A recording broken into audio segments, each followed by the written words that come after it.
What's up, boys and girls? It's your boy GM. How's it going? First of all, I would like to apologize for not reviewing Digimon Adventure and also One Piece last week. I was out of town and I came back late. So, yeah, sorry about that. I'll try to be more punctual on my reviews from now on.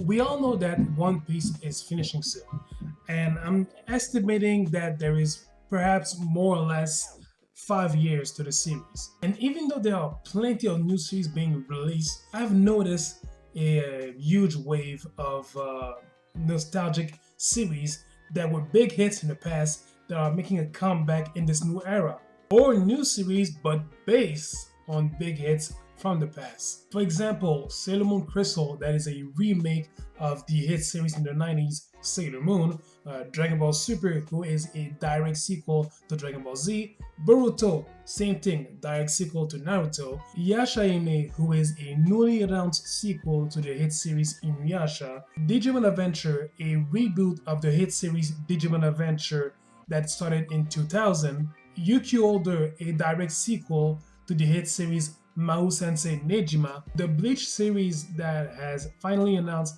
that they were going to make their 1,000-year Blood War arc, and even Shaman King, who has announced that they will be making an anime series based on the manga. Having all those new series or revamped series announced based on nostalgia, I would say, I feel like the manga industry right now is facing a drought or a soon to come drought. For example, for Shonen Jump, their golden goose is One Piece. As of right now, One Piece is the best selling manga of all time. And last time I did my research, this series has sold 470 million volumes worldwide. And let's face it right now, One Piece is close to its ending. And I'm guessing maximum 5 years, this series is gonna end. And afterwards, it will take a long time for Shonen Jump to find another title that will give him enough impact on the market as One Piece did. Of course, right now, there are some popular titles like My Hero Academia, Blue Exorcist, Doctor Stone, One Punch Man, Fire Force, Attack on Titan, Noragami, and others. Nevertheless, if I can be honest, and this is just my point of view, you don't have to agree with me. These series are great. They are amazing. They have a lot of impact and all that. I just feel like they don't strike hard as other long-lasting series. For example, like the Big Three. And I don't mean story-wise because their stories are well crafted. When the story of One Piece starts, we go with Gold Roger being executed and him leaving his treasure, the One Piece, to be found by anybody who finds it first. With his death, it ushers the Great Pirate Age. I always categorize this event as the same way Dragon Ball ended, and I'm talking about the manga series. When the manga series of Dragon Ball ended in 95, it had the same effect. Afterwards, many great series came to life, and among them, the Big Three, which were composed of One Piece, Naruto, and Bleach. And these three titles had such a great impact on the manga market for over a decade. It's gonna take a long time before we ever get to see that again. And I am not saying that the current titles are not capable of doing something as such. They could, and I'm pretty sure that they can. But I think that nowadays, mangakas don't want to extend themselves to work on a series for over a decade. If you've seen recently, Seven Deadly Sins has concluded their series. The author lasted 8 years on his project with a total of 346 chapters. Demon Slayer ended recently as well.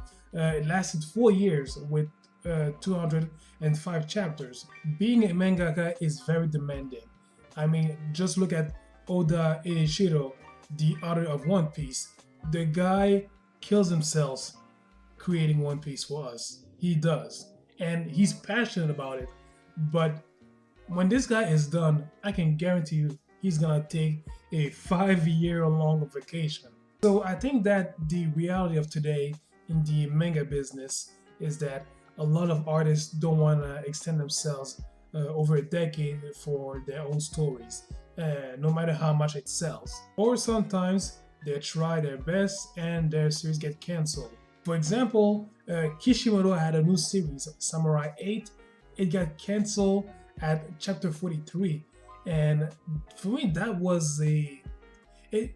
I was surprised, but at the same time, uh, I wasn't too surprised about it because as much as I loved the concept of the series, I felt like it was a bit too complex and it didn't reach the current audience. I think that right now, anime and manga companies are aware that their big titles are ending soon, and that is why they are focusing on nostalgia by revamping series or making sequel to those hit series. And maybe by doing so, this will give them enough time until they find their next big titles that will last over a decade or so. Something I wish that Shonen Jump and Kodansha Comics would have tried is come up with a platform of indie comics, like something like Webtoon. Of course, it would be very difficult to compete against Webtoon, considering that they are pretty much the leading platform of indie comics in the world, and of course with their recent partnership with Crunchyroll, who will produce popular series on Webtoon. We saw that with Tower of God and God of High School. Look, it's really hard to compete against that on the indie platform market, but I don't know. Maybe they could try it, even though it would be difficult. As for Shonen Jump, usually they have a contest called the Tezuka Manga Contest, which has the goal to search for new talent. And for the first time this year, that contest has been opened to foreign creators all around the world. So this shows that they are aware that uh, again, their big hits are coming to an end, but at the same time, they are not just counting on Japanese artists to look for new content. They're looking throughout the entire pool of worldwide artists. So in the end, I know that we're gonna face some sort of a drought in the next upcoming years, especially after the end of One Piece, and other big series as well if they are ending as well. Like for example, My Hero Academia could end in 5 years. You never know. But anyways, this was just my point of view about the manga and anime market and its future. I know it's a little bit bleak, but you never know. So tell me your thoughts about this video, about what I've talked about in this video. Comment, rate, subscribe, share this video, much appreciated. Also, before I leave you guys, I am doing myself a manga project as well. It is called Earth Angel. The link is down below, check it out. Right now, I am amassing funds to produce the first chapter, and the sooner we have those funds, the sooner we can release chapter 1. And I intend to publish that my story on Webtoon. So again, share the link with your friends, donate if you can. All help is welcome. Thank you so much. Therefore, I'll catch you guys soon. In the meantime, please do me a favor for your homeboy. Take care of yourselves. See ya.